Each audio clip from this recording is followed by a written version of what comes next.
Pee Wee Gaskins Was Not My Friend is a new true crime podcast from iHeartRadio and Doghouse Pictures. He just killed whatever he wanted to when he wanted to. Pee Wee manipulated one unwitting accessory into aiding him with his final murder. But it didn't take much to find out the truth about him.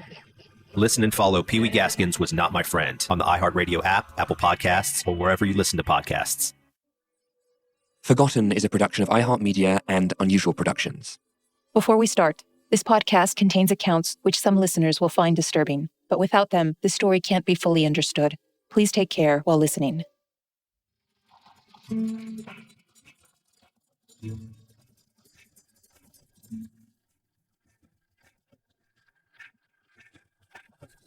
Welcome to a special bonus episode of Forgotten, Women of Juárez, which we're releasing to coincide with International Women's Day. We also have some exciting news to share. This podcast is being adapted into Spanish, German, and Danish in partnership with our friends at Podimo. And we're honored that this story is reaching a global audience and continuing to spark important conversation. Because the story is not over. Femicides continue, and families are still seeking justice. Here is Paula Flores. I want to keep denouncing my daughter's case, the injustice she suffered. I think that in some way it keeps her memory alive. I'll say too that when we're no longer here, she'll live on in, say, a documentary, a book, and that's where the memory of Sagrario will remain. Whenever I make a public presentation or go to an important meeting, I always first pray to God, then to Sagrario, help me find the words to express myself. But I always feel that my daughter is always with me.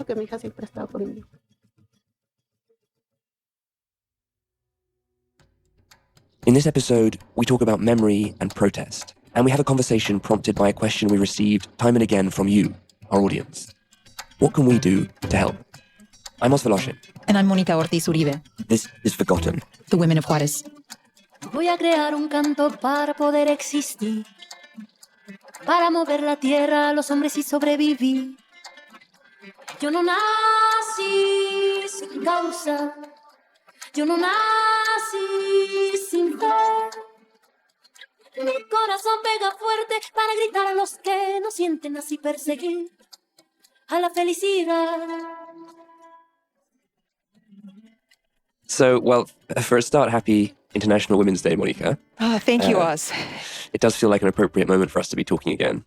Yes, likewise. I'm very glad that we are able to launch the Spanish version on this day. I remember this time last year, I went out, it was one of the last mass public events I went to before the COVID lockdowns was to this march on International Women's Day in Ciudad Juárez. Escucha, esta es tu lucha. And I remember just what an emotional moment it was, especially at the beginning of the march, where some of the leaders of the protest, they were speaking the names of some of the women whose stories I've come to know very intimately into a bullhorn, into the crowd. Justicia! Justicia para Mónica y Aneda Lanisa Esparza! Justicia! Justicia para Jocabat Castañeda! Justicia! Justicia para... Hearing their names, it was just a very, very emotional moment, and recognizing just how long this had gone on. And here we were yet again crying for justice for the same sorts of crimes, 20-some years, almost 30 years after they first began in that city, in Juárez.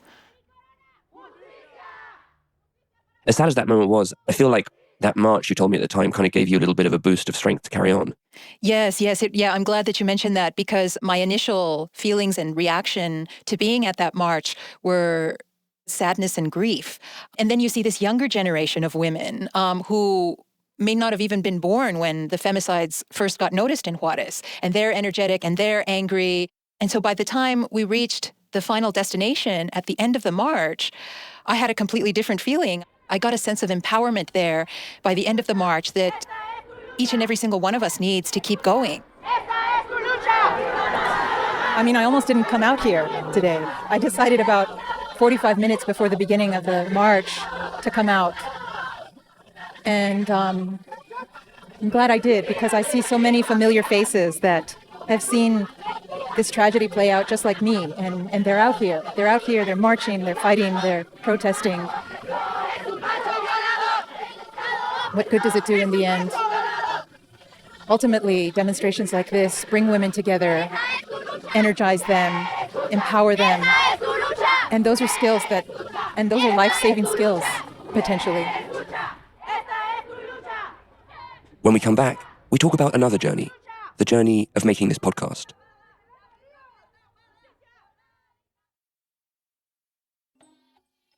Power in the 21st century. Who has it? How are they using it? And how is it impacting our lives? I'm Rena Ninen. I'm a host of the Recount Daily Pod. Each morning on the Recount Daily Pod, I'll bring you a quick rundown of the top headlines, and then an in-depth interview with decision makers, the reporters covering them, and experts who break it all down. Listen to the Recount Daily Pod on the iHeartRadio app, on Apple Podcasts, and wherever you get your podcasts.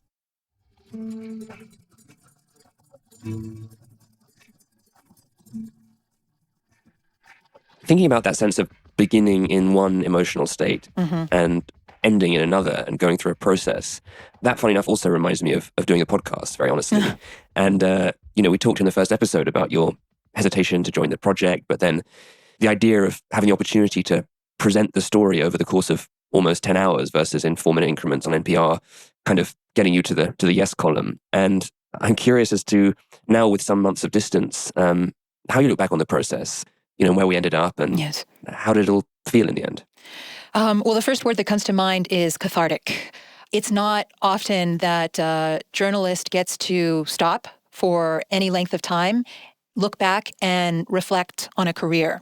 How all these 4.5-minute stories ultimately connect and tell a bigger story about the region and about the world, how the world operates and how the world operating impacts this particular part of the world. This podcast gave me the opportunity to make that reflection. It made me a wiser human being. It grounded me in a way that I don't think a lot of journalists have the opportunity to be grounded, because you're just going from one story to the next story to the next, and you don't stop and step back and assess the wider scope of the work you've done.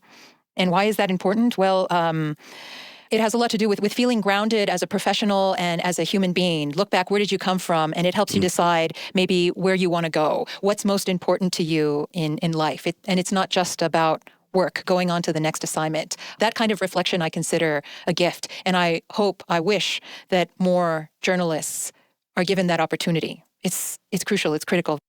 When you ask me about takeaways from doing this podcast, one of the takeaways is learning how to manage the effects of trauma. One of the things I've learned as a journalist too is that eventually it will catch up with you.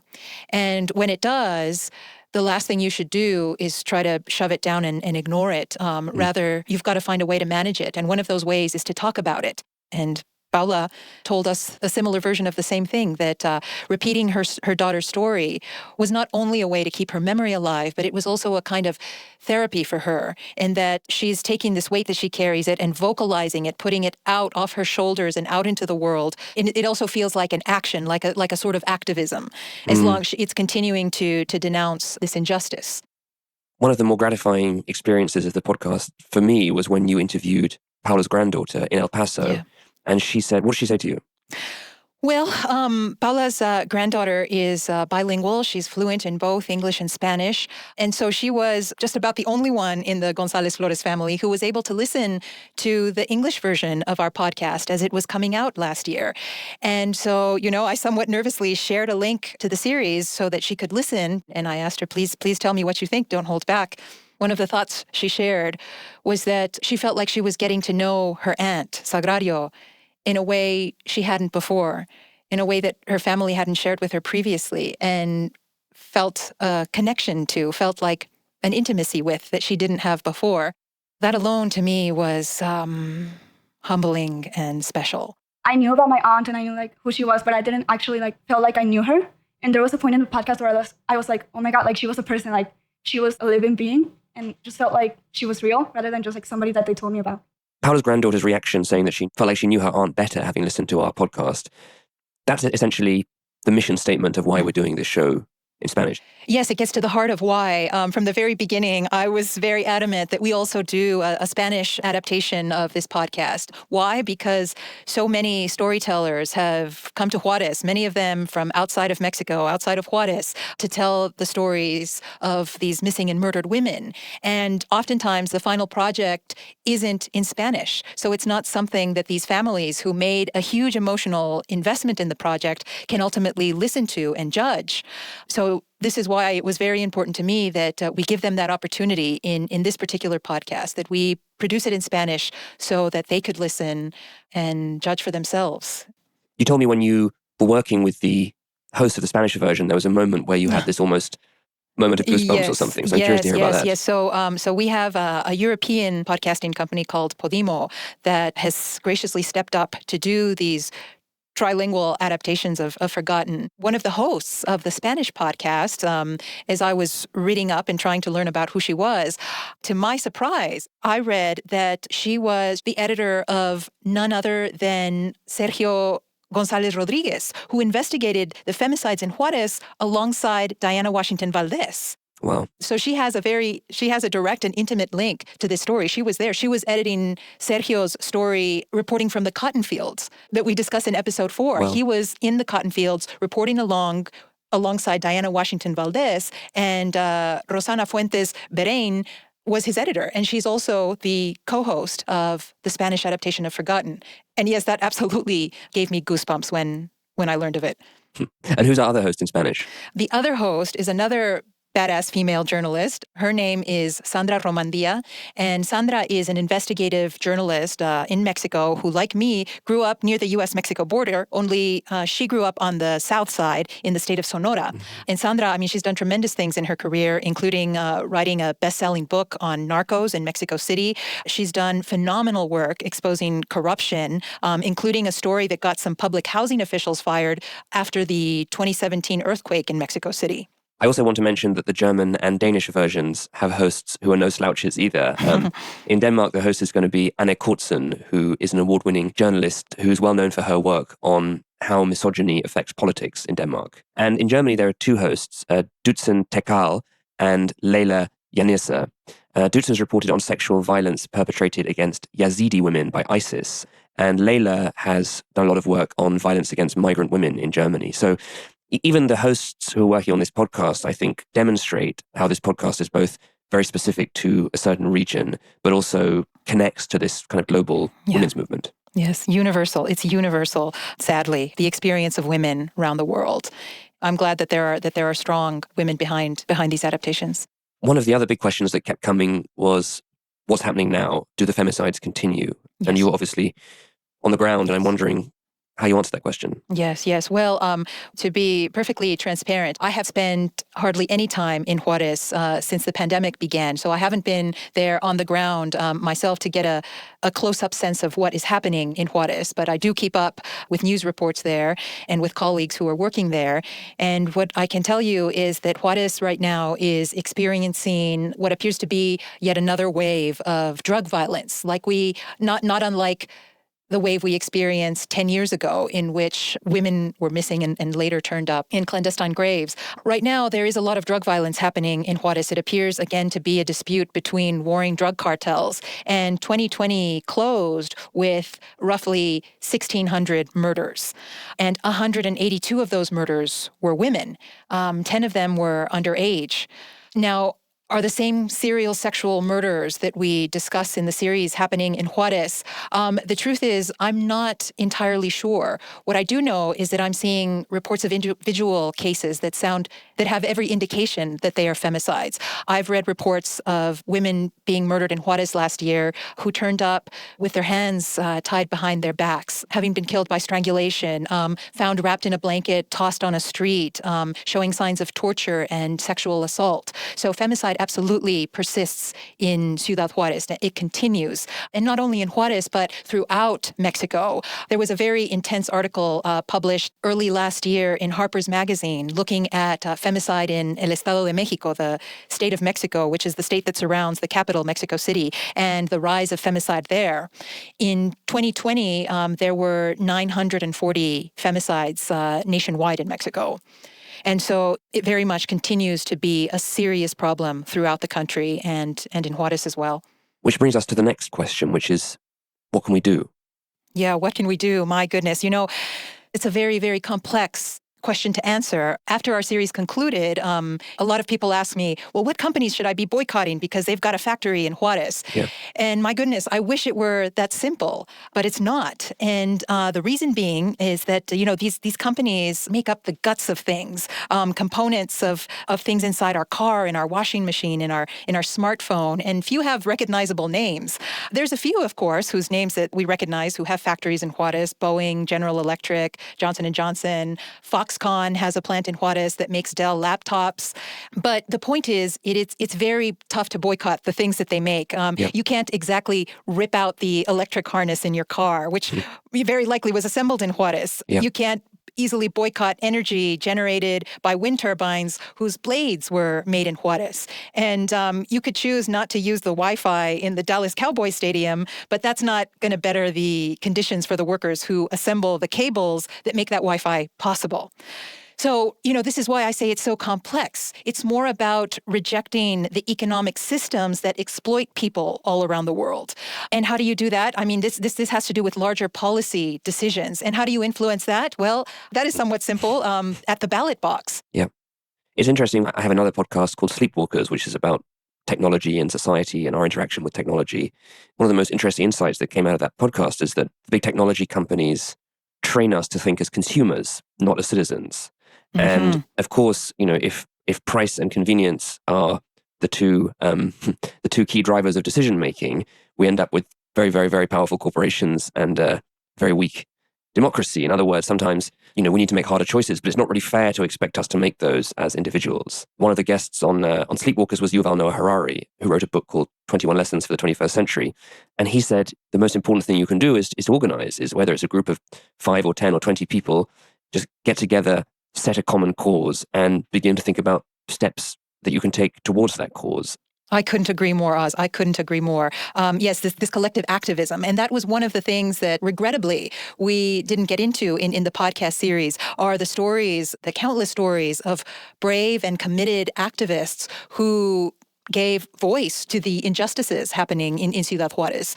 And that's the kind of activism that is lacking and that is necessary to create change, whether it's in Mexico or in the U.S. or anywhere else in the world. And we've forgotten that because, as you say, we've become better consumers than citizens. And we need to work as a country to change that, to switch back to becoming better citizens for the sake of our democracy. We have all witnessed the ill effects of a deteriorating democracy. And I think we should use that as fuel to fortify it, to take the actions necessary to fortify our democracy. After the break, we discuss the timelessness of this story and the importance of continuing to speak out. This is Miami's own DJ EFN, co-host of the Drink Champs podcast on the Black Effect Podcast Network and iHeartRadio. Every week, Nori and I sit down with the most legendary artists, producers, and icons in the music industry and the culture at large. So if you like to hear some legendary stories, learn some hip-hop history, or just want to have a good laugh, make sure you go to subscribe to Drink Champs on the iHeartRadio app, Apple Podcasts, or wherever you get your podcasts. Confession. I love Kathy comics. Kathy Geiswhite's comic strip chronicled middle-class American womanhood day by day for over 3 decades. And between Axe and Irving's came sharp commentary on women's struggles in the workplace, rampant Reagan-era consumerism, and predatory diet culture. So why don't we remember it that way? My name is Jamie Loftus, host of Lolita Podcast and My Year in Mensa, and I wanted to take a look back at Kathy Geiswhite's work, what it says about late 20th century America, what it doesn't say, and the criticism that came with being vulnerable in the newspaper on a daily basis. Spoiler alert, there is a ton to talk about. And yes, I am talking to Kathy Geiswhite herself. So listen to ACTcast by Jamie Loftus, that's AACKCAST, on the iHeartRadio app, Apple Podcasts, or wherever you get your podcasts. And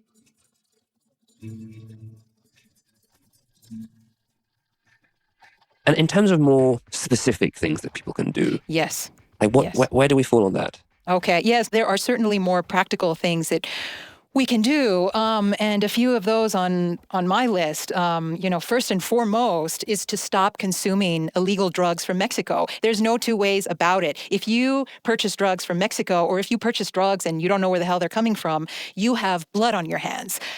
Another thing that we can't do directly, but it's also a policy-related solution, is to enact the sort of gun regulation that makes it more difficult to smuggle weapons across the border, which are used by drug cartels to enforce their own laws and fortify their business. The majority of weapons and arms that are used in drug violence in Mexico are coming from the United States. So no matter what you think of the Second Amendment, the free flow of guns from the U.S. to Mexico contributes directly to the violence and mayhem there. And, a third thing I would mention, and it's a very simple thing you can do every day, is to stop using sexist language. This is something, again, that we do on a daily basis, and we don't even think about it. We're so numb to it. Phrases like, I'm going to use expletives here, but motherfucker, son of a bitch, calling someone a pussy. In Spanish, it would be things like chinga tu madre or puta madre. These are phrases that imply violence against women, and they're insulting to women, and they label women as weaker beings. And it validates violence and mistreatment against women and this overall sense that women are inferior or less than human. Which brings us to a quote that you shared with me from a book you've been reading, which I think once again speaks to the timelessness of this story, which points from the specific to the universal. Would you mind sharing it with us?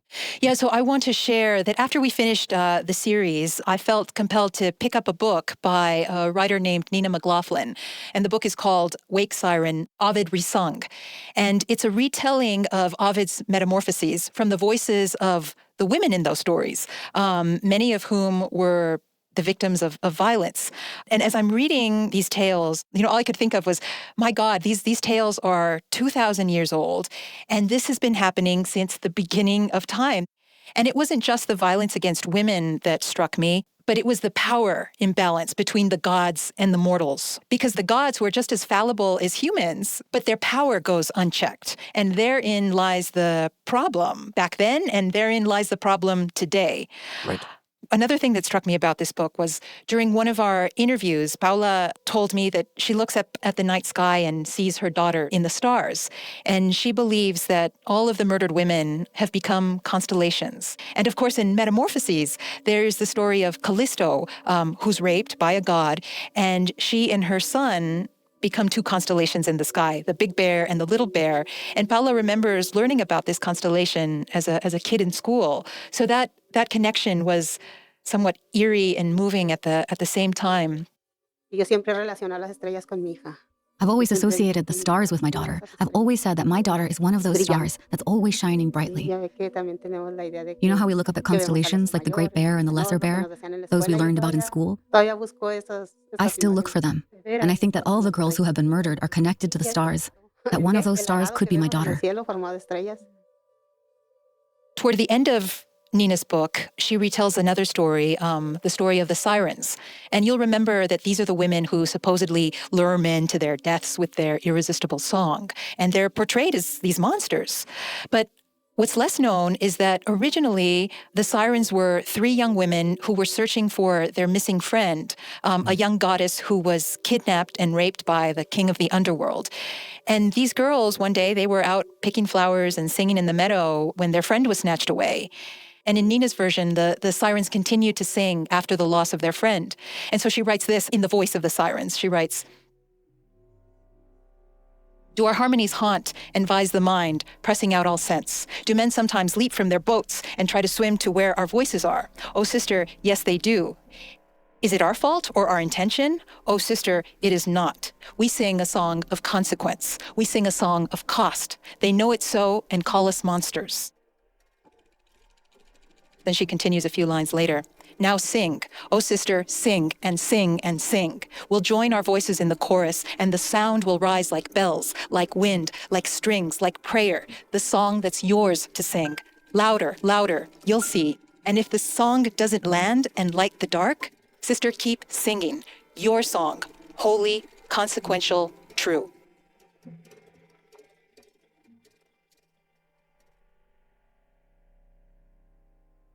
So why do I share this with you, Oz?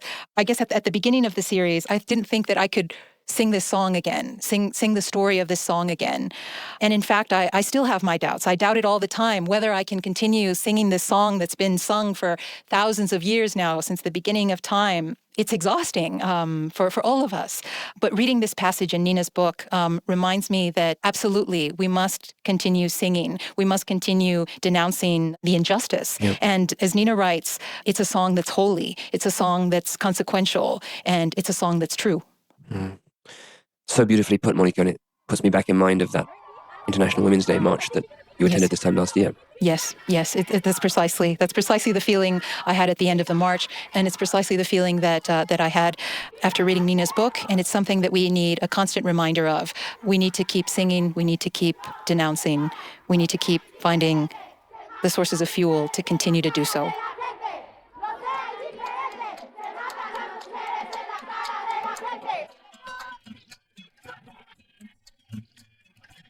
You can listen to Forgotten Women of Juárez now in Spanish on the Podimo app. And from March 22nd, it will be available on the iHeartRadio app, Apple Podcasts, or wherever you get your podcasts. Just search for Olvidadas, las muertas de Juárez. Yo no nací sin causa. Yo no nací sin fe. Mi corazón pega fuerte para gritar a los que no sienten así perseguir a la felicidad.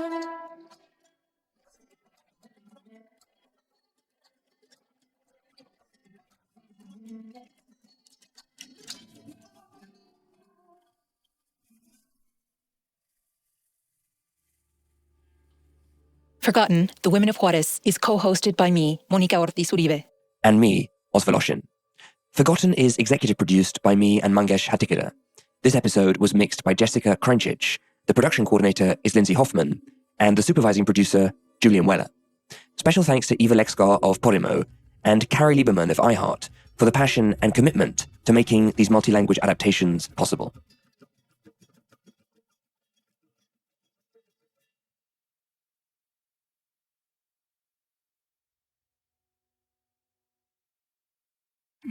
Get ready for a gloves-off spin on the Classic Advice Show with the Dear Chelsea podcast. Comedian Chelsea Handler and her assistant/confidant/co-host Brandon Marlowe lead the podcast that offers unvarnished, hilarious, and empowering advice to people from all walks of life. Instinctively, I would always tell everybody to just reach for their dreams and go for it and take a huge risk in life. Listen to Dear Chelsea on the iHeartRadio app, Apple Podcasts, or wherever you get your podcasts.